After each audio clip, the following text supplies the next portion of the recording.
Live from our 7 Tasmania studios, your nightly news with Kim Miller begins now. Good evening, everyone. Well, first tonight, Braddon MP Joan Ryler has resigned, all but clearing the way for a Liberal Party staffer to take her seat. The shock move came on a day of good economic news for the government, but experts have warned it's nothing to shout about. Election night 2018 ended in defeat for Braddon's Joan Ryler, but the resignation of former MP Adam Brooks last year gave her a second chance she so desperately savoured. The unfinished business was the hard thing. There were so many issues that I was working on for constituents that I wanted completed. Revived by a recount and sworn back in, it made today's announcement all the more unexpected. Unfortunately, this morning, Joan Ryler informed me that she's decided to take a step out of public life. Miss Ryler wasn't fronting the cameras. In a statement, she said she hoped her resignation would enable candidate Felix Ellis to establish his credentials. Well, obviously, we'll need to go through a process with the Electoral Commission now, but I would hope that Felix would be joining us in the Parliament. Mr Ellis is an advisor to Liberal Senator Richard Colbeck. Analysts say his recount chances are all but guaranteed, giving him time to build his profile before the next election. The recount would set one odd precedent. It's actually never happened before that we've had a recount in the Tasmanian Parliament. I can't find a case going back to 1922. In better news for the government, a ComSec report has listed Tasmania as the top performing state. However, most of the data was taken before the COVID nightmare set in. The warning from experts, don't expect a strong economy before the crisis, will mean a strong one after. Unfortunately, history tells us that provides no guarantee that we'll come out of it in better shape than other states. No surprises on what will help. To maintain the success we've had over the last 3 months in stopping the spread of the virus. Economists are cautiously awaiting the next state budget. It's expected to be handed down in November. Sean McComish, 7 Tasmania News. A mother and her 3 children have been left without a home after a suspected arson attack destroyed the property they were renting. Police say it's likely the offender knew the house was empty before setting the place alight. Once a family home, now uninhabitable. This house on Agnes Street in Georgetown falling victim to an arson attack when a mother and her 3 children went out yesterday afternoon. It's believed that whoever's responsible for lighting the fire would have clearly been able to see that the residence was empty at the time. The fire started in the front of the house, quickly engulfing the property and melting the paint on the outside. Upon attendance, Tas Fire Service report that a bedroom window had been previously smashed, and it looks like at this stage there may be an accelerant used in the front bedroom. The fire quickly moved from a bedroom into the roof cavity, destroying the property. As it's made from asbestos, the owner will likely have to knock the house down and start from scratch. The damage bill is estimated to be more than $150,000, and police are now searching for the culprit. Meanwhile, in Devonport, a shed has gone up in flames, causing the roof to collapse and incinerating its contents. It's believed the fire on Steele Street started near some freezers at around 8:30 last night. The blaze has been deemed an accident. An electrical fault sparking a damage bill of $50,000. Elizabeth O'Neill, 7 Tasmania News. A recent spate of horror crashes on Tasmanian roads has led authorities urging motorists to be extra careful. 14 serious and 3 fatal incidents have been reported in the past 2 weeks alone. 21 deaths have already occurred this year, up from 17 at this time last year. A lot of tragic accidents on the road. From my perspective, I'd encourage everyone to do whatever they can to keep safe and heed the advice from police, and so we don't have to go and remove you from your vehicle.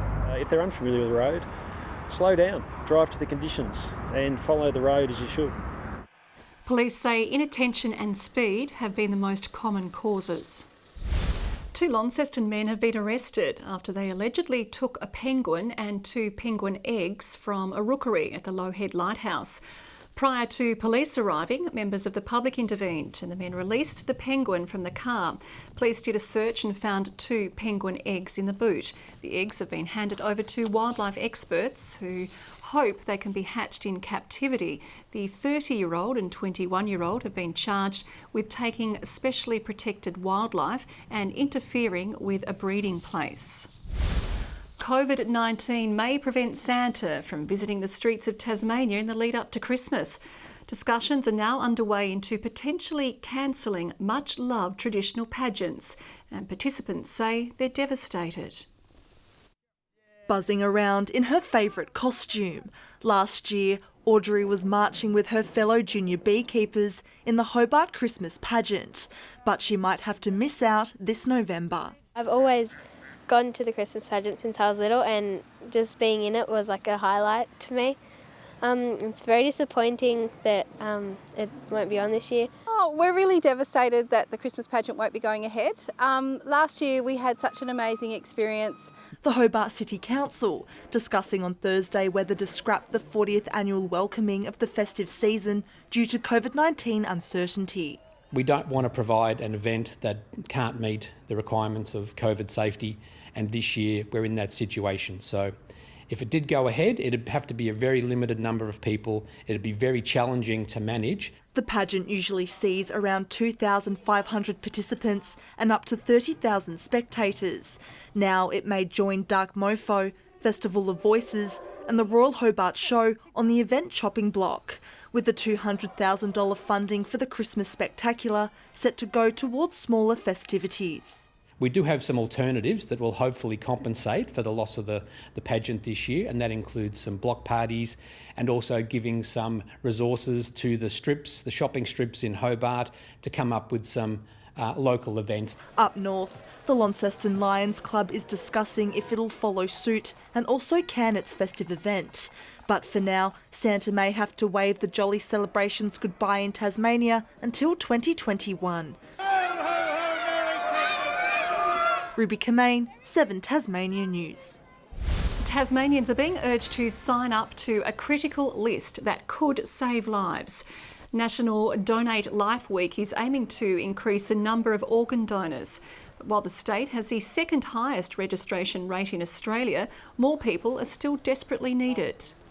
I wouldn't be here without the generosity of the family who agreed to the donation. You know, the more people that are registered to donate, then the better access we have to more organs in the right circumstances to give people their second chance. Only about 2% of people dying in hospital can go on to be donors.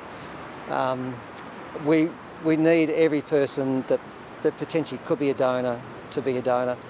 To register, visit the Donate Life website. They're great pets, but on the loose, cats can pose a conservation nightmare. A new online campaign has been launched aimed at keeping cats at home and away from nature. A contained cat is a happy cat. It's better for the cat, it's better for the community, it's better for the environment. Domestic cats, well-fed cats, will actually still hunt. They hunt because they want to play. They want to, they're predators that need to act out that behaviours. Research shows cats can roam up to 3 kilometres away from their homes. The series of videos titled At Home with Cats can be found on the Kingborough Council YouTube page. A Devonport woman has 2 million reasons to smile tonight after purchasing a winning Division 1 Tats Lotto ticket. The woman bought the lucky ticket at the Waterfront News and Lotto in Devonport for Saturday's draw. The owner of the newsagent believes others may want to try their luck at his store.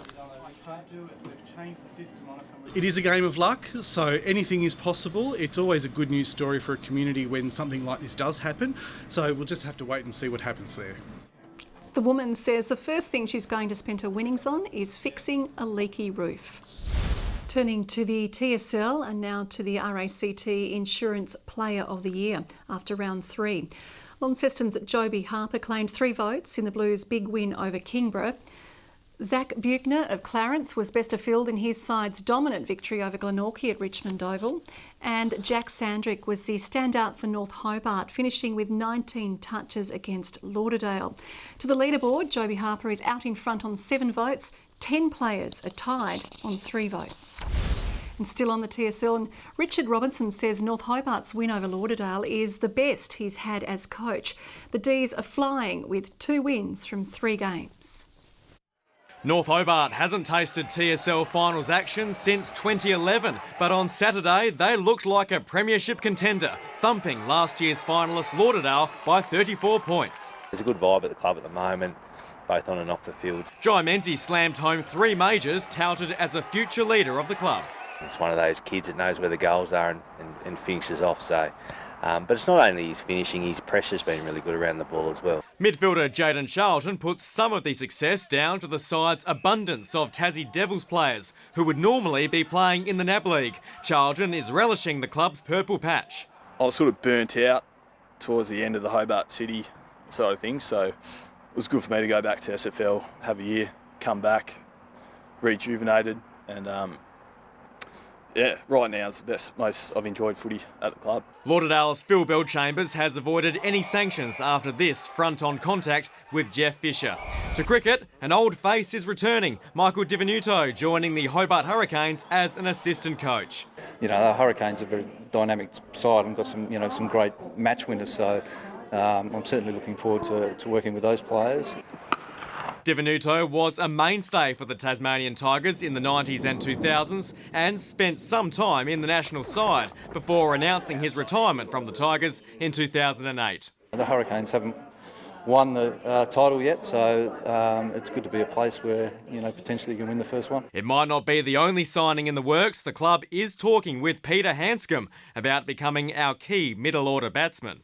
We'd be stupid if we didn't talk to him. But at this stage it is purely just a chat. And former A-League star Andy Brennan had a bittersweet outing for South Hobart, loving the 1-0 win over Clarence. The red card in the final minute of the game, not so much. And I actually thought it was a good challenge, to be honest. But it is what it is. We'll do what we can with that. It means he'll miss next week's clash against Glenorchy. Tom Johnson, 7 Tasmania News.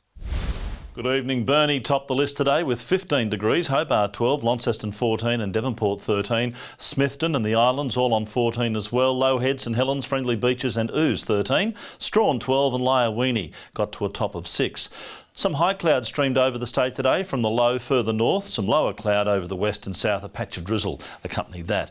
That low has produced all the cloud off southeast New South Wales, and the next cold front has cloud in a thin line near Western Australia. Tomorrow the low persists off New South Wales, a high moves over central areas, and the next front starts to make its way over the Bight. Winds south-southeasterly and up to 20 to 30 knots over the east and north, lighter and more variable winds elsewhere with swells to 4 metres. We have a strong wind warning, that's from Stanley around the north and northeast to Wineglass Bay. Tuesday in Hobart, partly cloudy and 13, same for Adventure Bay, Tarraleah a top of 10. Launceston 15 the top and mostly sunny. Devonport 15 and 15 also for Bridport, all clear. Burnie expecting 15 tomorrow and sunny, mostly sunny for Strawn, a top of 13 and 13 also for Marrawar, and for the east a top of 15 for St Helens. Winds easing and partly cloudy, same for Swansea, 14 degrees there, and Whitemark 14 as well. On Wednesday, showers developing over the west, extending to the north in the evening, mostly sunny for others. Fine and partly cloudy on Thursday, the chance of a shower over the west and far south, and on Friday, showers over the west and possibly the north. Partly cloudy weather for Perth and Adelaide tomorrow. Melbourne, heavier cloud and 15 degrees, a few showers in Sydney, 17 the top there, and a sunny 22 in Brisbane. Cloudy in Hobart at the moment, 8 degrees, 10 right now in Launceston, cloudy as well, mostly cloudy in Devonport, and 9 degrees. Kim, a rare sighting of a red and white tie on a Monday night. Good for a change. Okay, thanks, Merv. That's your news for now. I'll be back later with updates. Thanks for joining us. Good night.